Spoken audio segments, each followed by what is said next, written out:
Right, we got another battery in, one of two. I think they're identical inside, outside's different shape case, but we'll get around to that in a minute. We don't like to guess at things. What are we looking at? Got a 36 volt, 11.6 amp hour battery. Discharge is 15 amps continuous. Pulse discharge is 18 amps. In other words, peak discharge when you hit a hill, when there's extra weight on the bike. So it's got a 10-minute limit on that, so it'd be nice to see the BMS and how it determines 10 minutes at 18 amps. That's pretty smart. Maximum charging current 2.35 amps. It's a bit odd, really. Usually it's 1.5 or 2 or 5 amps, but it is what it is. What I will say is this is a very big case for just 11.6 amp hours. It's very big. This has been opened previously. I'm not going to show the other side because there's details I need to blur on there. Just have a quick look from the off a second, just to see if we get any power.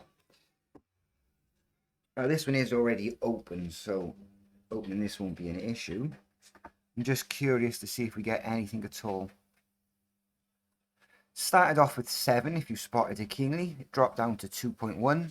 Now it's dropping down even lower as I'm measuring the voltage. So I'm getting a voltage drop just using my multimeter. So that's a bit weird from the off. Let's have a look.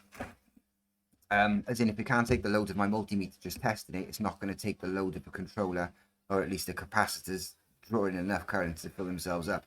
Let's pop this open. Okay, we'll look inside there in a second. Let's just check here. Charging switch has been disconnected. The on-off switch is doing nothing. Let's zoom in a second.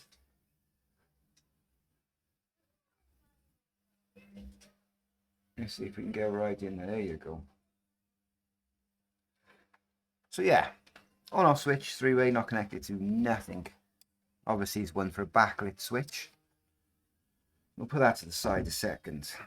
What have we got in here? Let's have a quick scan. Discharge side of things, it's fused with 15 amp fuses. So the spec on the box is correct. It'll only ever give 15 amps out before these fuses blow. Is that 2 in? That's 2 in parallel. That might be a misjudgment on their half. If they've put 2 15 amp fuses in parallel running from the first positive of the battery, running direct to the first positive of the discharge that's going into the bike. Let me see, let me just get this right. Yeah, they've doubled the fuse capability. So in essence, 30 amps. It'd take 30 amps for these to pop instead of 15, because they're literally side by side in parallel, sharing the load. That's not cool. Okay, what else have we got? Cell wise, these are Panasonic 18650 cells, 2.6, well, these are 2.9 amp hour versions. I'll run the full specs on these. What I can tell you about these is they do not store well. As in, if you put your bike away for the winter for a month or two, these do not store. They will discharge themselves. From experience, they're used in the Carrera city bikes, the folding ones with a bended frame. A month without charging one of them, battery's gone. They're also used in Churons. I fix regular them every week, unfortunately. It's the wrong cell for the job. This is the right cell for this type of battery because it's low amp discharge, but they just don't store well at all. Right. We're missing one cell. Let me just check. Yeah, we're missing one cell and there's a lot of corrosion in here. So something's gone awry. Let's get the multimeter out and have a quick measure a second. Because I can see rust. This section looks pretty clean. This top section doesn't at all. I need to just take some individual readings from individual rows a second, just to see if there's anything in her at all. Let's have a look. 0.7 volts. Just a few readings a second. 0.7. 4 volts. Yeah, they just haven't stored at all well. Some have dropped to complete 0 and some are fine. Right, let's check all the rows then. Back to normal procedure. We got a thermocoupler. Where's my BMS wires? There they are. Now, how bad has this been touched in the past? Not at all. At least the BMS wires seem to be intact except for the last row, which is damaged, but we'll get to that in a second. Let's get some readings off this, and we'll see how many rows we've got that's functioning and what the score is. So 4 volts in the first row, second row's 4 volts, third row's 4 volts, fourth is 0.5, fifth is 0.8, sixth is 0, seventh is 1.4, and last one is 4.1. So basically this pack is all over the place. 1, 2, 3, 4, 5, 6, 7, 8, 9, and they're using the ground as the first. Okay, cool. So that makes sense. Let's get it out, because this is the damage section.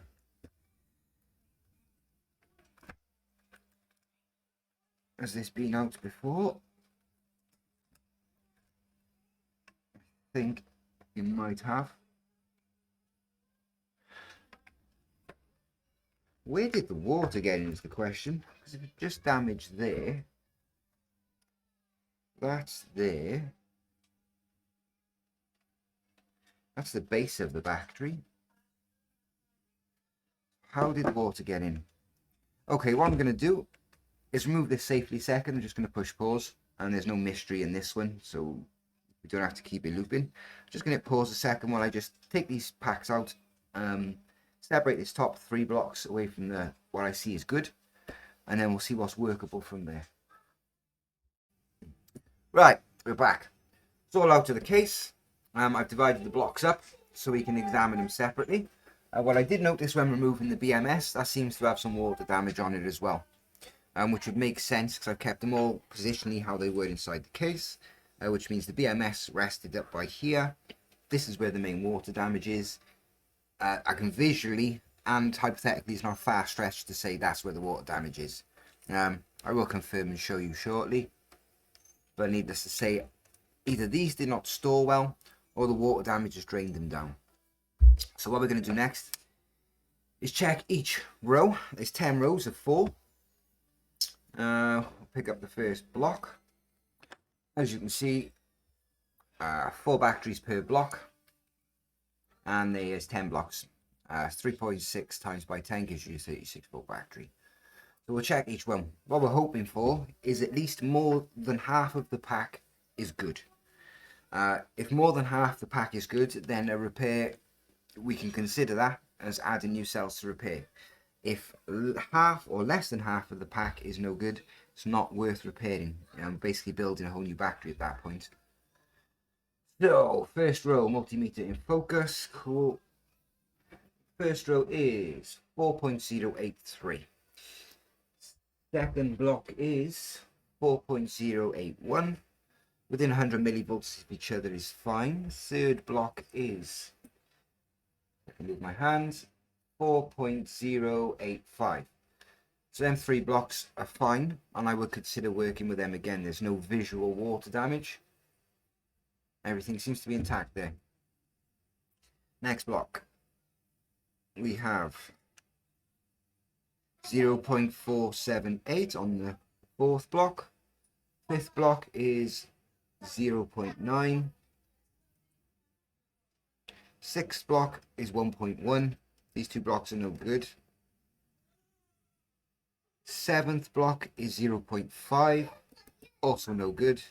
We can't measure the 6th block because there's a cell missing. It's going to be inaccurate, so there's just no point measuring that.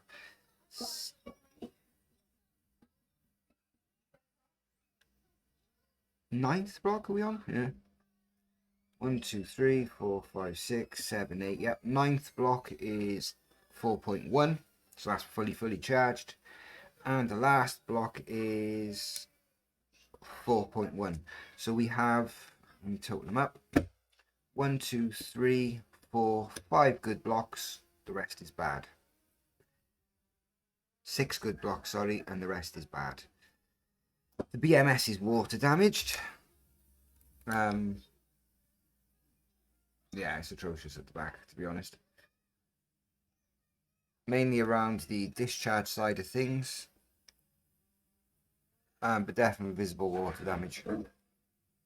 It's not a smart BMS, which is good, which means any BMS can be used to replace this, so that makes things a lot easier. In fact, it's an old-fashioned BMS. I suggest this battery is about 4 to 5 years old, looking at this BMS. And the cell type. Right, so get back to the customer. I would advise replacing this battery as a whole, not a patch job. A patch job will only get you 3 to 12 months of use. And judging on the life of this and this, it's just not worth it. I think the price of this battery online, new, let's have a quick check. It is unbranded. Yep, it's unbranded, but it is a 36 volt battery. Let's get a rough costing of one of these new. And it's for a pannier rack.